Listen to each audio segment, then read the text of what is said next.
Nama Aisar Khalid menjadi besar setelah memilih bolak-balik Indonesia untuk membuat konten media sosialnya. Aisar Khalid yang terkenal berkat kedekatannya dengan Fuji kini melakukan banyak kolaborasi dengan sederet nama beken di tanah air. Mulai dari Jennifer Chopin, dan baru-baru ini ia terlihat sedang colap dengan Ria Ricis.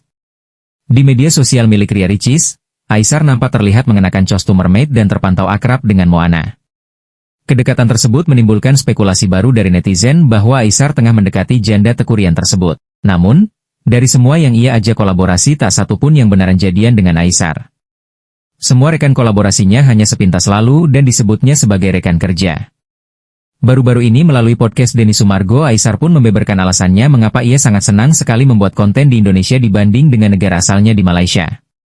Menurut Aisar, membuat konten bantuan di Indonesia lebih menenangkan karena banyak yang pandai berterima kasih. Dibanding dengan di Malaysia, Indonesia lebih banyak yang kesusahan. Aisar menyebutkan jika di Malaysia sangat sulit menemukan orang susah. Komentarnya tersebut sontak membuat netizen menghujatnya. Ia dianggap mengejek Indonesia dengan mengatakan banyak orang miskin padahal jumlah kemiskinan di negara tersebut hampir setara. Tak hanya itu, netizen juga menyebut alangkah baiknya Aisar menyebut jika di Indonesia lebih banyak mendapatkan follower dibandingkan di Malaysia.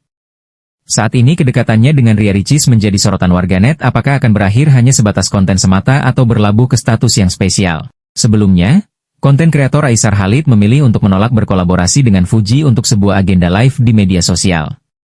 Penolakan pria asal Malaysia itu kabarnya membuat kecewa Fuji, bahkan membuatnya jadi marah. Aisar Khalid akhirnya mengungkapkan alasan kenapa tidak jadi berkolaborasi dengan Fuji. Dia merasa seperti mau dimanfaatkan oleh produk yang bekerja sama dengan Putri Haji Faisal itu.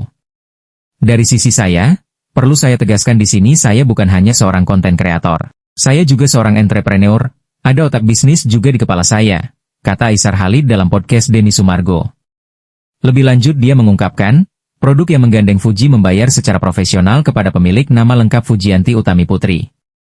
Akan tetapi terhadap dirinya, Aisar Khalid mengatakan, perusahaan tersebut tidak mau membayar secara profesional.